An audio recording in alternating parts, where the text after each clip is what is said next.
Hey YouTube consumers, it's BGB from SATX, and we did it! 1 year on YouTube. Get the champagne.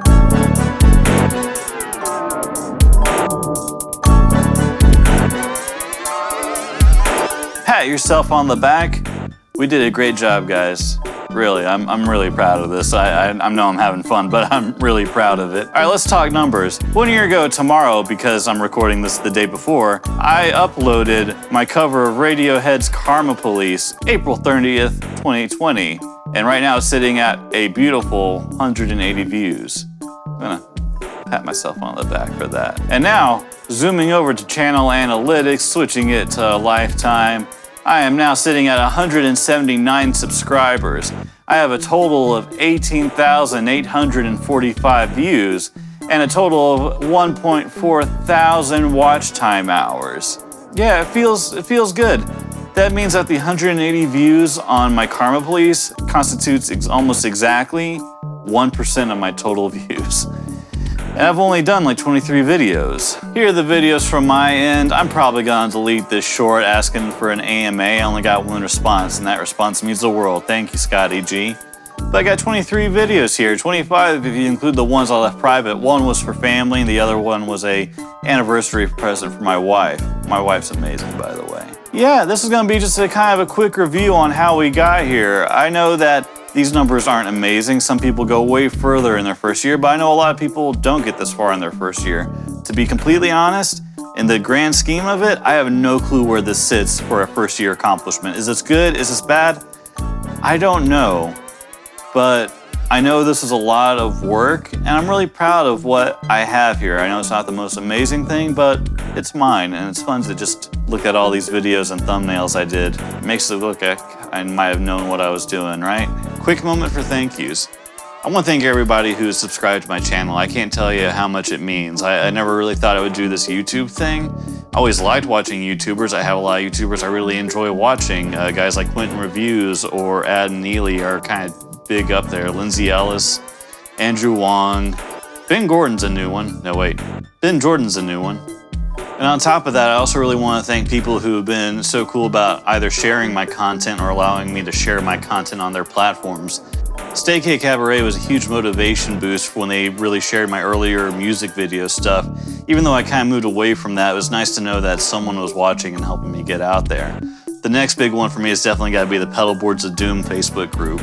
And I know it's a group, but I also really want to thank Pedal Boards of Doom YouTube channel and Facebook page, because that is their group and they were so cool about letting me post my stuff on there. Thank you so much. And the audience in Pedal Boards of Doom is really engaged, really cool, and really supportive, and they are basically my target market at the moment. Other big shout out to the Guitar Pedals group on Facebook and Guitar Pedals subreddit on Reddit. They've also been really cool about letting me post my stuff there, and it's really helpful to let me be part of that community as I'm trying to get this thing going. But also, they just have a lot of cool content. All of them have a lot of cool content. Check out Stay K Cabaret, Pedal Boards of Doom, Guitar Pedals Facebook, Guitar Pedals subreddit. Also, big thanks to my wife. She got me the camera I'm talking into right now. Also, on the pedal stocks video, I kind of lied. She actually got me this pedal. I love it. Thank you, babe. Quick story time. Before we hop into the rest of the video, I want to tell you a little story. The story is about this professor, and you can see, he's got a tassel and robes made with my very great visual skills, because clearly I'm a visual artist and don't do stuff like music or anything like that. And he taught pottery class. And you can see we have a pot, we got a cup, and we got a plate. And in this pottery class, what he did was he divided his class into two halves. The first half of the class was just about making good pots, nice pots, the best pots. And at the end of the semester, what they would be graded on was the single nicest pot that they had made. In other words, this half of the class was graded on quality. The other half of the class, though, they just had to make lots of pots. Not that kind of pot, this kind of pot, or a cup, or a plate. And at the end of the semester, they would be graded on the total weight of the pots they had made throughout the semester. In other words, they would be graded on quantity. And so this dichotomy of quality versus quantity, we've heard it a lot throughout our lives. And you might think that quality would win here. After all, the quality kids were going to study good pot making in books. They were going to learn about good pottery on YouTube, and they were going to think a lot about making good pots. However, they didn't actually make a whole lot of pots. They didn't actually practice making the pots. And you can see where he's saying whoops here because he realized he forgot to actually make pots. But instead, what happened though, the guys who made a lot of pots, well, they made a lot of pots and they practiced a lot because they just kept making pots over and over and over again. And here's some of them. We got pot here, 2 cups, 2 plates. And we have the guys here holding their cups in a pot. They're not thrilled about it, but because they kept on making them over and over and over, they actually made some really nice pots. Just because they kept on doing it over and over and over again without worrying too much about how nice any individual one was, because it really didn't matter. They were going to keep making pots no matter what. And at the end of the semester, the quantity class actually beat the quality class just because they practiced so much and didn't worry too much about any one being that nice because they know they would do it again. However, teaching a class like this is a bad idea, and the university wanted to fire the professor because that's not a good way to teach the class. Half the class didn't really learn how to make pots, did they? Would you be upset if you had paid a lot of money to be in a class you didn't learn anything in? But they couldn't fire him, he was tenured. So here he is, happy and self-righteous. This little story reminds me of a saying we had in my first job out of college. I toured as a sound guy with international production. I don't think I can tell you which one it is. The mouse might get angry at me. But we had to tie a lot of knots. We would use knots for tying cables together for cable management, for holding things a particular way for safety. I had to use knots a lot to point speakers that we had hanging in the air so that they would point to the right seats. And we had a saying though on the road, which is, if you can't tie a knot, tie a lot. So yeah, the story about the pots for me kind of exemplifies the YouTube creator experience, and not just YouTube, I mean, all of music. I've written more tracks than I can count. I've recorded and mixed more stuff that I can count from. And there's things I always wish I had done better, but because I kept going, I learned a lot more just by doing it rather than getting hung up on every single project, which used to be a big problem of mine. The same thing kind of happened with YouTube, where I realized I just needed to keep knocking these out. And I just kind of kept going. And a lot of my first videos, like easily the ones I made in the first 6 months or so, I don't think are particularly good, but I still just kept going. And one of those is still my most popular video to date, the Clone Wars, which has almost 12,000 views and is responsible for a lot of my subscribers. Yeah, I could have done a lot of things differently. I could have made it tighter and I could have used the time a bit more wisely, but you know, I kept going and a lot of people liked it anyway. And you're always your worst critic, and I had a lot of critics on that video. We'll talk about that later. But you know, you keep going and you'll make better stuff down the line. I might go back and make another Clone Wars video, maybe something tighter if I can get Bob to let me borrow his Clon again. But I'm not gonna lose too much sleep on it. It's already been treating me really well, you know? So I'm gonna keep on making more pods, or you know, YouTube videos. And I hope that everyone likes it, but I decided to open it up for an AMA because, I don't know, maybe people wanna ask me things. I'm interesting. First question's coming from James Cantamic on Instagram, and his question is, which one was your favorite to make? On some level, as a creator, I have to say the last thing I did is almost always kind of my favorite. So right now, I'd almost kind of want to point at the Pedal Stonks 2 sequel, but if I'm being honest and really take a step back and think about what I've done this last year, I probably have to say that my favorite is the Clon Sandwich video.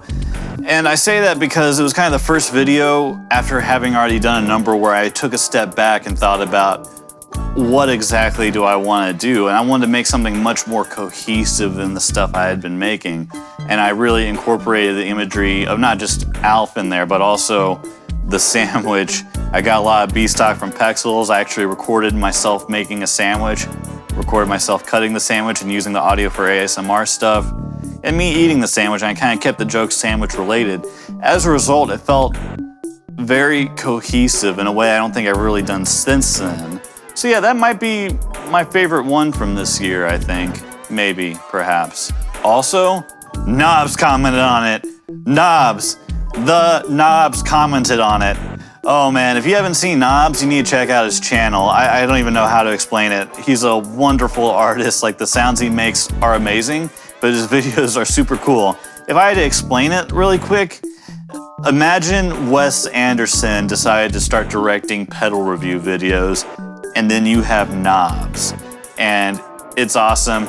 And yeah, he commented on the video. It means he watched the video, but he just responded to my comment. I was just joking about the pickles being bad, and it doesn't matter, but Knobs commented on it. That's what matters. So that also kind of helps seal the deal as it being like maybe my favorite video from this year. There are things I would have done differently. For instance, I would have really nixed the intro. The first 30 seconds, I lose like almost half of my audience, which I know is normal, but still kind of sucks. And I really started losing people right here when I started really playing music, which I don't really know how to think about that, but I definitely would have tightened that up. Another thing I would have done is nix the stinger intro. The stinger was, let's listen to the stinger real quick.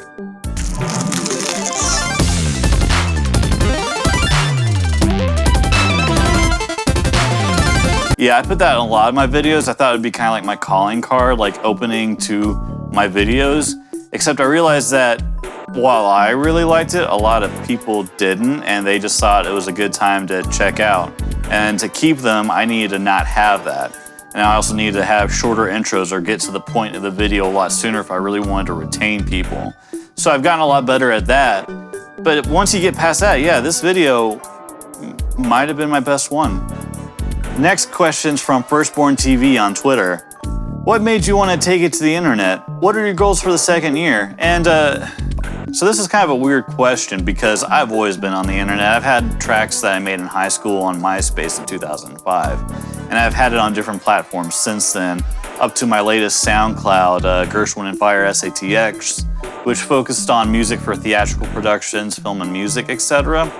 If you really want to find some other music I had done that's a bit older before I really kind of refined my processes, look up soundcloud.com/SmokeyTheFunk. Don't judge it too harshly. So I feel like the real question is, what made me want to take it to YouTube? And it wasn't like a big decision like, oh, I'm going to make the change over to YouTube. I was just thinking, it'd be fun to make a kind of a Pomplamoose style video that's a cover of a song I like, maybe do it in a style I like. And so I did that and then put it up. And it got a pretty good response, like out the gate. It got a better response than a lot of the stuff I've done on SoundCloud and stuff like that. So from there I did another. I did the Parallel Universe from Red Hot Chili Peppers cover. And I've always been into YouTubers, Adam Neely, Andrew Wong, Lindsay Ellis, Quentin Reviews, more recently Ben Jordan, and others. I've always kind of been just into YouTubers. I thought they were cool. And it kind of hit me like, hey, I have everything I need to be a YouTuber. I got a camera. I've been learning how to do this video stuff. How hard can it be? Yeah, my first two video essay, YouTuber video essay format videos aren't very good. But, they were fun. I did another cover and I kind of started thinking about, what do I really want to do with this channel, basically? And I starting with the Singing Life sound card, the Wish audio product, which also not a great video. I started kind of refining how I even wanted to do this. And I don't know, I find this to be as creative as being a musician, I guess. It's definitely sort of a different flavor, but it takes a lot of the same muscles. You have to think about what you might find interesting, what your audience might find interesting. And putting it on YouTube has been a much more gratifying, experience for me. When I put music on MySpace, Reverb Nation, SoundCloud, etc., it always kind of felt like I was just throwing music out into the void. And the lack of response never really bothered me, but because, let's get it straight, if you're gonna make music, you have to be used to playing to empty rooms. It happens a lot. But getting responses on here and kind of connecting with people in a different way has really meant a lot to me. And also, when I first started doing this, I was furloughed because of COVID with my job and all that, so I actually had a lot of time to maybe pursue a new interest, and this is kind of where I ended up. I got recalled back to work in July, and I've just kind of kept it going, and I've found it still very gratifying. So, yeah, that's why I got on YouTube, I don't know. There wasn't really a why when I started. It was just a, why not? And now it's just because I find it interesting in its own right, I guess. As far as plans for the second year, as far as goals for the second year, goals are nebulous. I want to get to 1,000 subscribers. I want to be able to monetize. Not so much for the money, because the money's so small it almost doesn't matter, but more so that YouTube will help me push my videos out there more, because once you hit that 1,000 subscriber mark, they take you a bit more seriously. As far as how I plan on doing that, on one hand, I'm following up on my more popular videos, so I've already done the pedal stonk sequel. I'm working on another Clone Wars video, and I have all the ammo I need to do a third Clone Wars video. I just need to make it happen, basically. But also, I want to focus on a multi-video series that's going to be hammering on a very particular theme. And I'm already done with the first one, and I'm almost done with the second one. I want to get to about 5 of them. On one hand, so I can just release them one right after another, week after week, just bam, bam, bam, Friday, Friday, Friday. And I can take a bit of a breather, but also I've heard that the algorithm from YouTube likes it more when you do that. So I'm hoping that will attract more people. I think it's a fun concept. I'm pretty sure it's gonna get some more subscribers. We'll see how it goes. In the meantime, it fits with my general theme of being, pedals, but nerdy and silly. Next question from Instagram. What takes the longest about doing a YouTube channel? Ooh. As far as a full channel, it feels like the longest thing is building up a base. I mean, I know some people do it way faster than I've done it, but dang, what a long time this takes. It's still doing way better than anything else I've done, so far that's faster. I would say as far as making videos though, the editing. Oh God, the editing. There's a lot of editing. And I'm used to that from working in music for so long, because I have edited together 20 different guitar takes to make a good guitar solo before. I'm okay with that, but yeah, it's a lot. I guess one thing I found interesting about it though, is that it didn't really matter how much time I spent prepping or rehearsing for a video. It felt like I've always done the same amount of editing for each video, no matter how much I try to prepare or rehearse, whether I try to read off a script verbatim, or if I just kind of roll off the cuff and barely think about it. It seems to take about the same amount of editing. And that's cool. So even though editing takes a while, I've learned that because it's always going to take about the same amount of time, at least the way I do it, that I can make other things go more quickly because I can compensate for it with my editing. Also, there's stuff like getting graphics together, getting assets, running through Photoshop. There's a lot of stuff that goes into making these videos. Next question on Facebook from Tim Robinson, who you might remember from my third video. If you went back to your first upload, what would you do differently knowing what you know now? I hate these questions because I know what I know now. I guess I would do what I'm about to do anyway and focus more on pedals. Considering that I was doing the music thing, I guess I would put a little bit more effort in getting lighting and stuff like that, because there was no lighting, very awful camera positions on that first video. I guess I would have done that a bit better, and also I wouldn't have handed it off to Tim to edit it. I guess that's the answer he wanted. That's right, he edited the first video for me because I said, I'm done with video, I don't want to do this. And now I'm better at video and I'm doing it myself. Video is hard. If I were to go back to the time of my first upload, I guess I would have done better about following up and posting more than once a month like I did for the first few months there, and try to aim for twice a month, but also that's assuming that I would have the workflow I have for it now, which makes it way easier. Back when I first started, trying to do one a month seemed like a huge undertaking, and now, it's doable. I can do one a week if I really want to. Next question, which comes from a Pedal Boards of Doom member. How do you overcome all the trolls? I don't. I mean, aside from a time I kind of annoyed Reddit, I haven't really had an issue with trolling. But if we were to look at, on my most popular video, which I guess is where it would pop up, I had a lot of comments really getting angry at me and Bob Charles for wearing masks. And yeah, And of course, it's on your most popular video. That's where all the trolls are going to come out, right? And I had a lot of people really ragging on me and Bob Charles for wearing masks. So I guess that qualifies as trolls, except I couldn't care less what you think about me wearing a mask. I really... of all the things I'm concerned about with this YouTube channel, people criticizing me in my Just Pedal Things video for, you know, using my bare feet to move the pedals, I am more concerned about that than what people think about me wearing a mask. Are they trolls if I don't care? But on top of that, I engaged with every single one of them. Not because I thought what they were saying was legitimate.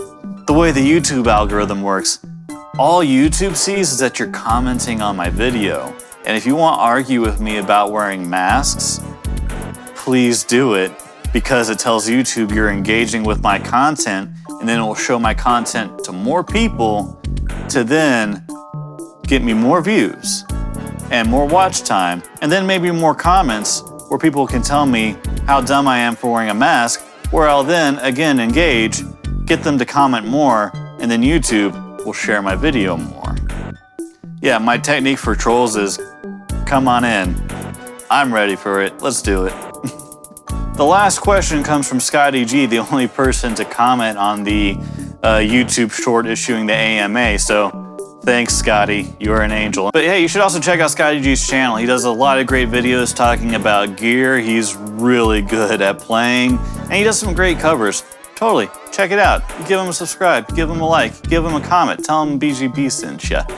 Anyway, his question is, do you feel like content about guitar gear has more potential than song-related content for views and watch time? Yeah. It's really unfortunate because that's what made me want to come to YouTube, was just to do song covers and stuff like that. And I thought doing like the video essays and talking about gear would be more of an afterthought, but really it's kind of flipped around because the gear stuff gets a lot more views. And I think that's how the platform is supposed to work now since the algorithm shift, because a song is only going to be maybe 3 to 5 minutes. People listen to it, get that itch scratched, and then they're off the platform.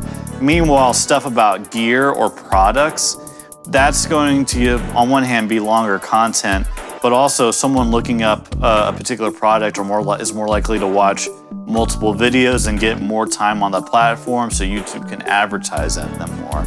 It's more in line with their business model. And that's sad, you know, what made me want to do this was enjoying bands like Pomplamoose, but I've realized that, you know, they got big before that algorithm change, and I am in no means trying to like disparage their success. They're amazing.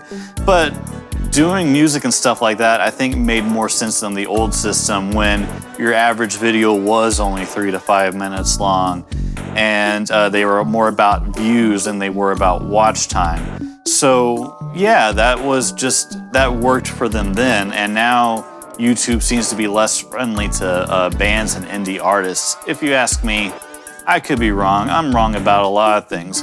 But yeah, I would say that gear and stuff, advertising gear or talking about gear or other products is more likely to get views because that's where their business model is. And yeah.